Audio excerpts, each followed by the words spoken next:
রাষ্ট্রের চোখরাঙানি, মুমূর্ষু গণতন্ত্র। 26শে নভেম্বর 1949 স্বাধীন ভারতের নিজস্ব সংবিধান রচিত হয়।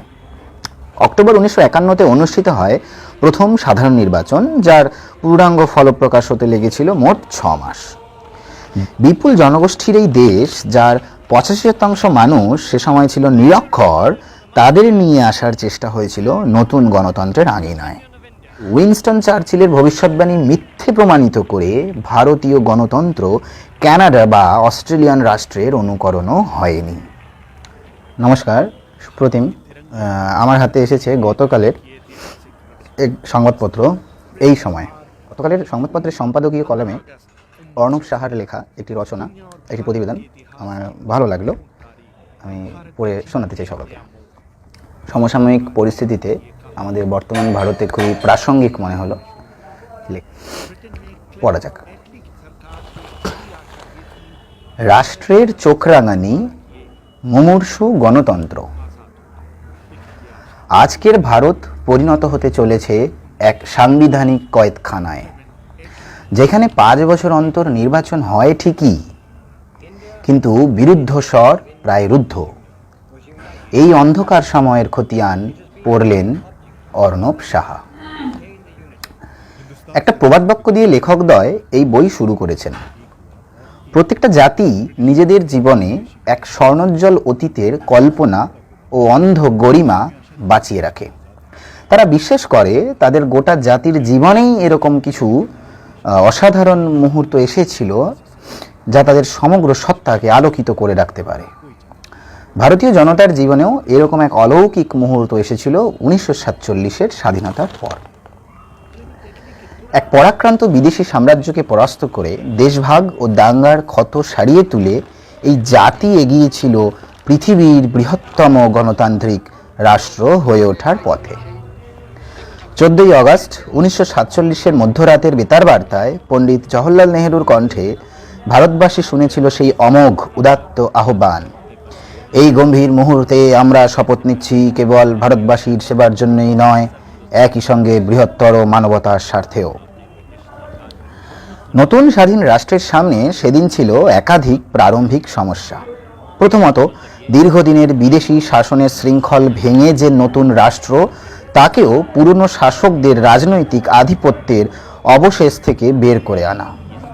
দ্বিতীয়ত, ব্যাপকতম ধর্মীয়, জাতিগত, অর্থনৈতিক বৈচিত্র্য বৈষম্যের এই দেশে মানুষের জন্য সম্মানজনক একটা রাষ্ট্রীয় ও সামাজিক ব্যবস্থা গড়ে তোলার দানবিক চ্যালেঞ্জ।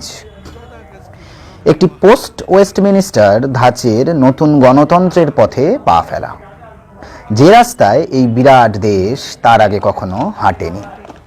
ব্রিটেনের প্রাক্তন উপনিবেশ হওয়া সত্ত্বেও স্বাধীনতা পরবর্তী কয়েকটি দশকে ভারত এক সম্পূর্ণ নিজস্ব ধরনের গণতান্ত্রিক কাঠামো গড়ে তোলার চেষ্টা করেছে, যা উত্তর ঔপনিবেশিক অন্যান্য প্রায় সমস্ত দেশের চেয়ে আলাদা।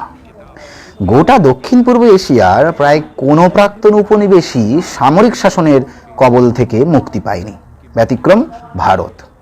ভারত রাষ্ট্রের প্রথম প্রজন্মের নির্মাতারা এক দুরূহ কাজে লিপ্ত হয়েছিলেন। দারিদ্র্য, নিরক্ষরতা, ভোগ্যপণ্যের অপ্রতুলতা, চূড়ান্ত আর্থিক বৈষম্য সত্ত্বেও আধুনিক গণতান্ত্রিক স্বাধীন ভারত রাষ্ট্র একেবারে সূচনা থেকেই নিয়মিতভাবে সাধারণ নির্বাচন অনুষ্ঠিত করতে সক্ষম হয়েছে। এমনকি উইনস্টন চার্চিলের ভবিষ্যৎবাণী মিথ্যে প্রমাণিত করে ভারতীয় গণতন্ত্র কানাডা বা অস্ট্রেলিয়ান রাষ্ট্রের অনুকরণও হয়নি। 26শে নভেম্বর 1949 স্বাধীন ভারতের নিজস্ব সংবিধান রচিত হয়। অক্টোবর 1951-তে অনুষ্ঠিত হয় প্রথম সাধারণ নির্বাচন, যার পূর্ণাঙ্গ ফলপ্রকাশ হতে লেগেছিল মোট 6 মাস। দেশে সেই সময় ছিল 489টি লোকসভা ও প্রায় 3375টি বিধানসভা আসন। বিপুল জনগোষ্ঠীর এই দেশ, যার 85% মানুষ সে সময় ছিল নিরক্ষর, তাদের নিয়ে আসার চেষ্টা হয়েছিল নতুন গণতন্ত্রের আঙিনায়। সদ্য স্বাধীন রাষ্ট্র রাতারাতি 2,24,000 পোলিং বুথ গড়ে তোলে, 26,000 প্রিসাইডিং অফিসার নিয়োগ করা হয়, সেই সঙ্গে 2,24,000 পুলিশ স্টাফকে দায়িত্ব দেওয়া হয় নির্বাচন সুষ্ঠুভাবে পরিচালনা করার জন্য। সেবার 25টি রাজ্যের মধ্যে 18টি এবং মোট 364টি লোকসভা আসন দখল করে নেহেরুর কংগ্রেস। খুব ধীর গতিতে হলেও পঞ্চায়েত ব্যবস্থা বিগত 75 বছরে গোটা দেশে বিষম চেহারায় হলেও চালু হয়েছে। গরিব, দলিত, মহিলা, প্রান্তিক মানুষের সাধারণ নির্বাচনে অংশগ্রহণের দিক থেকে ভারতের অভিজ্ঞতা মার্কিন যুক্তরাষ্ট্রের ঠিক উল্টো। আমেরিকায় সচ্ছল লোকেরা ভোট দেয় অনেক বেশি, মার্কিন গরিবেরা ভোট ব্যবস্থা নিয়ে প্রায় উদাসীন। এটাই ভারতীয় গণতন্ত্রের এক বিরাট সাফল্য যে পিছড়ে বর্গ এখানে গণতান্ত্রিক ব্যবস্থার অপরিহার্য অংশ হয়ে গেছে। দলিত, মধ্যমবর্গ ও তপশিলি জাতিগোষ্ঠী থেকে উঠে এসেছে মায়াবতী, কাঁসিরাম, মুলায়ম সিং যাদব বা লালু প্রসাদ যাদব, শিবু সোরেনের মতো নেতা। মোটের উপর হাজারো বাধা বিঘ্ন পেরিয়ে পিছিয়ে পড়া মানুষের ক্ষমতায়নে এক গুরুত্বপূর্ণ ভূমিকা পালন করে চলেছে খুঁড়িয়ে চলা ভারতীয় গণতন্ত্র। এটাও একটা অত্যন্ত ইতিবাচক দিক। নেহরুর জোট নিরপেক্ষতা ও পঞ্চশীল নীতি প্রায় 8 দশকের শেষ পর্যন্ত সোভিয়েত ইউনিয়নের সঙ্গে সুসম্পর্ক রেখেও আত্যন্তিক মার্কিন বিরোধিতায় না যাওয়া ভারতের বিদেশ নীতির ক্ষেত্রেও একটা ভারসাম্য এনে দিয়েছিল। 50-60 দশকে গণ অসন্তোষ ক্রমে বাড়তে শুরু করে। দেশের বেশ কিছু জায়গায় তা রাজনৈতিক বিদ্রোহের চেহারা নেয়। কংগ্রেসের জনপ্রিয়তায় ভাটা পড়তে থাকে। 1967 সালের সাধারণ নির্বাচনে দেশের 8টি রাজ্যে প্রথম অকংগ্রেসি সরকার গঠিত হয়। 1874-এ দেশব্যাপী রেল ধর্মঘট এই বিদ্রোহের এক মাইলস্টোন। ভারতীয় গণতন্ত্র যা বিবিধ প্রতিকূলতার মুখে দাঁড়িয়েও এগোচ্ছিল তা এই প্রথম শাসকের তরফ থেকে চ্যালেঞ্জের সম্মুখীন হয়।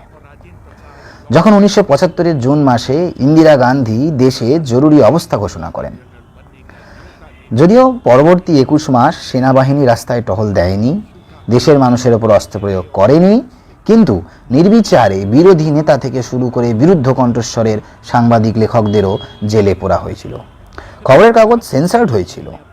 বিদেশি রাষ্ট্রের প্রতিনিধিদের অনেককে স্বদেশে ফেরতও পাঠানো হয়। যদিও এর আগে অগণতান্ত্রিকভাবে একাধিক রাজ্য সরকারকে উৎখাত করেছিল কেন্দ্র, তবু জরুরি অবস্থার অভিঘাত ছিল সর্বার্থেই গুণগত দিক থেকে পৃথক। ইন্দিরা পুত্র সঞ্জয় গান্ধীর নেতৃত্বে যুব কংগ্রেসীদের বাহিনী দাপিয়ে বেরিয়েছে এই মাসগুলোয়। তবে 1977-এর সাধারণ নির্বাচনে ইন্দিরা কংগ্রেস গো হারা হেরে যায় ও মোরারজি দেশাইয়ের নেতৃত্বে জনতা সরকার ক্ষমতায় আসে। ভারতীয় গণতন্ত্রের অগ্নিপরীক্ষা সফল হয়। তবু বলতে হয় এই স্বৈর শাসনের চেহারা বিশ্বের অন্য বহু দেশের ডেসপটিক শাসনের তুলনায় ছিল সম্পূর্ণ আলাদা। এখানে 1973-এর চিলির সালভাদর আয়েন্দে সরকারের বিরুদ্ধে কু দেতার মতো কিছু ঘটেনি। 2006 সালে নির্বাচিত হামাস সরকারকে ফেলে দেওয়া মিশরের 2013-র মোহাম্মদ মোরসির সরকার বা 2014-র থাইল্যান্ডের ইয়ুংলাক সিনাবাত্রার সরকার ফেলে দিয়ে মার্শাল রুল জারি করার মতো কোনো ঘটনা ঘটেনি। কিন্তু 2014 সালে নরেন্দ্র মোদীর নেতৃত্বে বিজেপি নেতৃত্বাধীন জোট সরকার ক্ষমতায় আসার পর থেকে ভারতে জারি হয়েছে এক অভূতপূর্ব অঘোষিত জরুরি অবস্থা। মোদী সরকার স্বাধীন ভারতের সবকটি পূর্বতন কেন্দ্রীয় সরকার থেকে আলাদা, কারণ তারা উপরে উপরে গণতান্ত্রিক বাতাবরণ বজায় রেখেও ভিতর থেকে দেশের সবকটি আইনি ও কেন্দ্রীয় প্রতিষ্ঠানের স্বাধীনতা ও স্বয়ংবরতা ধ্বংস করছে। দেশের সবকটি সর্বোচ্চ শিক্ষা প্রতিষ্ঠান, বিজ্ঞান গবেষণা কেন্দ্র থেকে শুরু করে ইউজিসির মতো প্রতিষ্ঠানগুলোকে ভিতর থেকে কবজা করে নিয়েছে তারা। বিজেপির পেছনে আছে আরএসএস এর মতো উগ্র দক্ষিণপন্থী সংগঠন, যাদের বহু বছর ধরেই ঘোষিত লক্ষ্য দেশের সংবিধান পরিবর্তন করা এবং একটি হিন্দু রাষ্ট্র হিসেবে ভারতকে গড়ে তোলা, যেখানে অহিন্দু ধর্মীয় জাতিগোষ্ঠীগুলো দ্বিতীয় শ্রেণীর নাগরিকে পরিণত হবে। এই বইয়ের লেখকেরা বর্তমান ভারতের সঙ্গে 21 শতকের প্রথম দশকে ভিক্টর অরব্যানের নেতৃত্বে হাঙ্গেরির মাফিয়া স্টেটের তুলনা করেছেন। অলিগার্ক শব্দটির ধ্বনিসাম্যে তারা ব্যবহার করেছেন পলিগার্ক শব্দটি।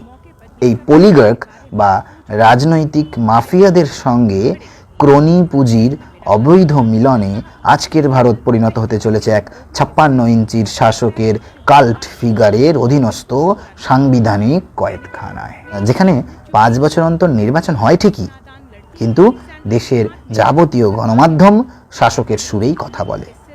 বিরুদ্ধ কণ্ঠস্বরের লোকেদের আরবান নকশাল তকমা দিয়ে জেলে ঢোকানো হয়।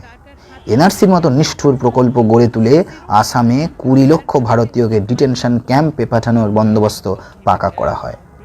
এই পলিগার্কি লেখকদের ভাষায় ইলেকটোরাল অটোক্রেসি গড়ে তোলে, যেখানে ক্ষুধা ও দারিদ্র্য সূচকে দেশ ক্রমশ তলিয়ে যায়। মুষ্টিমেয় মানুষের হাতে এসে জমা হয় অভূতপূর্ব সম্পদ। সেই অন্ধকার স্বৈরশাসনের ছায়ায় ডুবে যাচ্ছে আজকের ভারত। লেখক অর্ণব সাহা সম্পাদকীয় কলমে লেখাটি লিখেছেন, রাষ্ট্রের চোখ রাঙানি, মুমূর্ষ গণতন্ত্র। This is the writing. কেমন লাগলো পাঠ শুনে মতামত শ্রোতারা বা দর্শকরা কমেন্টে জানান। পরবর্তীতে কোথাও কোনো উন্নতি করার প্রয়োজন হলে নিশ্চয়ই সে বিষয়ে মনোযোগ দেব, এবং কী বিষয়ের ওপর পাঠ শুনতে চান সেটাও আপনারা জানাবেন। নমস্কার।